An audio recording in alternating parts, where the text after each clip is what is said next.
Cima. Fala, Christian, bom dia. Bom dia, Barreto. Um abraço para o Diogo, um abraço para o Éboli, para o Rodrigo. Para o Atlético foi um resultado muito ruim. O Atlético imaginava uma arrancada a partir desses jogos de Campeonato Brasileiro para chegar embalado contra o Grêmio numa volta já muito complicada de Copa do Brasil. Mas ontem, com cerca de 21 mil pessoas na Arena da Baixada, o São Paulo foi mais eficiente que o Furacão e venceu por 1-0. Um jogo que deixou mais uma vez um ambiente de desânimo no Furacão. A torcida tem uma marca dos jogos contra o São Paulo. O São Paulo ficou 40 anos sem ganhar em Curitiba. Ganhou ano passado do time do Fernando Diniz e ganha esse ano do time do Thiago Nunes. O Atlético teve mais oportunidades, Barreto, mas foi um time muito irregular. E aí talvez se explique um dos grandes problemas do Atlético pós-Copa América. Tecnicamente o time caiu muito, a gente está vendo o gol do Vitor Bueno, na construção muito boa feita pelo ataque do São Paulo, passando pelo Lisieiro, que foi um dos destaques do jogo ontem na Baixada. Mas o Atlético caiu demais de produção tecnicamente. Tem alguns jogadores que estão muito abaixo do que vinham jogando. Um deles, por exemplo, o Marco Ruben, que foi até sacado do time pelo Thiago Nunes e entrou apenas no segundo tempo. O São Paulo foi eficiente, defendeu-se muito bem, ponto inclusive que o Thiago Nunes acabou colocando como uma valorização da atuação do Atlético ontem, mas no final o São Paulo venceu e carimbou-se definitivamente como candidato ao título brasileiro. E agora é oficialmente o time de melhor campanha depois da parada para a Copa América, né? Como ele tinha um jogo a menos, a comparação era difícil, já tinha o mesmo número de pontos do Flamengo, mas aí, né? O Corinthians também não perdeu depois da Copa. O Corinthians também está muito bem, faltava um critério objetivo, mas em pontuação é o São Paulo, né? E quase que sai um golaço, hein, para empatar o jogo. Jogada acrobática ali que faz o Marco Ruben. Ele faz uma cara de desolado depois desse lance. Em cima do Daniel Alves foi estranho, né? Entrou? Tô na dúvida até agora se houve ou não pênalti, cara, porque tem um pisão. Não achei, viu, Éboli? Oi, Christian. Eu não achei não pênalti. A sensação que eu tenho é que o Daniel acaba tentando ali ganhar na malandragem a penalidade. Para mim não houve pênalti, não. Ele tomou um pisão. Não sei se o pisão é suficiente para a queda, assim. Ele saiu sentindo muitas dores, né? O Daniel Alves. Mas tem um pisãozinho ali de leve. Atuação, aliás, né, Rodrigo, discreta do Daniel Alves. Eu lembro que ontem ele não estava contando para o Cartola, né, não poderia ser escalado, porque esse é um jogo adiado, então já está valendo a escalação que foi feita naquela rodada. Mas a turma do Cartola fez lá a pontuação do Daniel Alves, ele teria feito 2 pontos. Quer dizer, né, não teve essa participação tão efetiva no jogo de ontem.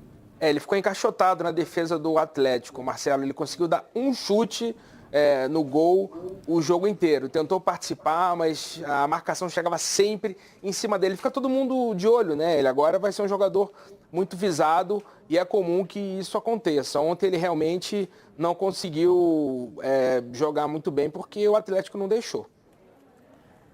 Nós temos os números do São Paulo antes e depois da Copa América, é o que o Éboli estava falando aqui, né? O que não faz uma arrancada, né? 5 vitórias seguidas mudam o patamar do time dentro do Campeonato Brasileiro. O São Paulo, antes da Copa América, tinha 52% de aproveitamento. Estava longe de ser uma campanha ruim, né? Com mais de 50%, você está ali brigando por Libertadores. Uhum. E era onde o São Paulo estava, mas sem que a gente pensasse ainda no clube como um candidato ao título consistente. Depois da parada, 88,8% de aproveitamento, sem derrota. 5 vitórias e 1 empate. E a contratação de 2 jogadores de nível internacional, né? O que dá uma motivação interna. O São Paulo agitou muito o mercado, justamente pós-Copa América. Então, a atmosfera do São Paulo se modificou no aspecto de campo e também na maneira como agregou valor ao seu elenco, né? Os jogadores que ainda vão precisar de uma rodagem maior para fazer, de fato, o São Paulo crescer ainda mais na competição. E tem um detalhe, não é só a subida do São Paulo, não. Você tem um Palmeiras que ainda não venceu e o Santos que vem de 2 derrotas. Então, a tabela achatou. E lembrando que você pode fazer a mesma proporção no G4 e no G6. Metade está numa competição só e metade tem outra para cuidar. Ou outras, né? Isso pesa. No G4, você tem o Santos e o São Paulo, jogando só o brasileiro.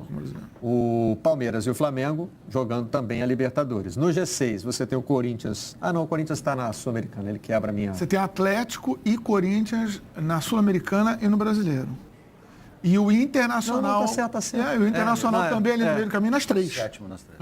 Nas 3. Depois do G4 não mantém a proporção não por causa da Sul-Americana. A Sul-Americana mas tem um elemento assim, ó, que os times que não estão envolvidos numa competição só, notadamente o Corinthians e o São Paulo, eles parecem ter uma crescente com mais solidez. Focar numa competição só é importante, eles passam sim a ser candidatos. Até o próprio Atlético, está envolvido com a Sul-Americana, é uma competição só. Sim. Agora, você está envolvido com Libertadores, com o tamanho que tem a Libertadores, o peso, a pressão de não ganhar, de empatar, tudo isso acaba entrando, né? Então... E uma competição só, Diogo, facilita também a adaptação das novas contratações. Quer dizer, dá tempo de trabalhar, né? Tem semana cheia. O Cuca vai ter vários momentos que ele vai ter uma semana inteira de trabalho entre uma rodada e outra e aí acelera o processo. Vamos ouvir o Cuca, então. Ele falou sobre esse desempenho do São Paulo aí depois da Copa América. Essa parada da Copa América, pós-parada, nós empatamos com o Palmeiras e vencemos outras 5 partidas muito difíceis. Não teve uma que foi fácil e cada uma teve uma peculiaridade, né? Hoje foi um jogo diferente, em que nós soubemos ser uma equipe cascuda, né? Eu repito o termo. Não foi só uma equipe que jogou, que soube se defender também, não dando tantas oportunidades para o adversário. O saber se defender, que no futebol brasileiro também virou o saber sofrer, né? Foi tema também da entrevista do Thiago Nunes. Vamos ouvir. A gente fez uma partida muito competitiva, uma partida nós buscamos o gol, né, desde o princípio do jogo. Eu agora acabei de elogiar a nossa equipe, né, dentro lá do vestiário, porque tem coisas que o futebol explica, tem coisas que só os deuses do futebol explicam também, né? A gente fez todo o esforço possível e o que era era possível dentro da regra do jogo para tentar vencer o adversário. E eu fiquei muito feliz pela postura do nosso time. A gente conseguiu se transformar realmente num clube grande, respeitado, né? O São Paulo terminou o jogo com 4 laterais em campo, mais volantes, né? Com todo o time dentro da sua grande área, pedindo pelo amor de Deus para terminar o jogo. Isso é respeito, né? Respeito que o Atlético adquiriu no passar do tempo e se fez valer dentro do campo. O Atlético conseguiu se posicionar ali no primeiro bloco ali do Campeonato Brasileiro, acaba de dividir um título internacional. Essa vitória do São Paulo ela vai ser para o campeonato, aqueles pontos assim que dificilmente os outros vão ir lá na Arena da Baixada e ganhar o Atlético. É muito complicado. É vencer lá. A tendência é não vencer lá, né? Então pontos assim que difícil dos outros recuperarem. Eu lembro que alguns comentários eram assim, o São Paulo tem um jogo a menos, mas é contra o Atlético Paranaense na Arena da Baixada. Exatamente. Não dá para contar muito. Contou. Também no final, Barreto, o São Paulo botou o Juan Fran, o Dario Pereira, o Lugano, entrou todo mundo ali para tentar segurar o Atlético. O negócio foi complicado.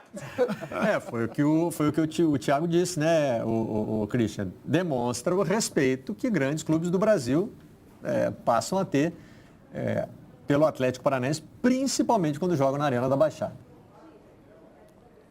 E querendo ou não, né, Thiago, apesar do Thiago colocar em relação ao Campeonato Brasileiro, eu acho que o grande exemplo disso nessa temporada é o Boca Juniors, né, que veio de peito aberto a Curitiba na fase de grupos da Libertadores, tomou 3-0 no jogo das oitavas de final, já veio bem mais precavido, jogou com muito mais inteligência e acabou vencendo o jogo, inclusive, na Arena por 1-0. Christian, obrigado pela participação na redação de hoje, obrigado também ao Rodrigo Rodrigues, daqui a pouquinho tem... Eu ainda não recebi nenhuma cobrança, estou estranhando, mas já deve ter. É que o pessoal ainda não me encaminhou aqui, né? De torcedor do Flamengo, dizendo, vai falar não do jogo. Eu vou falar, vamos falar, temos tempo para isso, está tranquilo. E para já entrar no clima, então, vamos rodar antes de ir para o intervalo, a narração do Bruno Cantarelli, da Rádio Transamérica, do segundo gol do Bruno Henrique, na vitória de 2-0 sobre o Internacional. Mandou pra Gabigol, dele pra Bruno Henrique, girou, partiu pra cima da marcação, bateu, tá dentro! Tu é sinistro, tu é bravo, tu é bravo, tu é bravo, Bruno Henrique! Gol!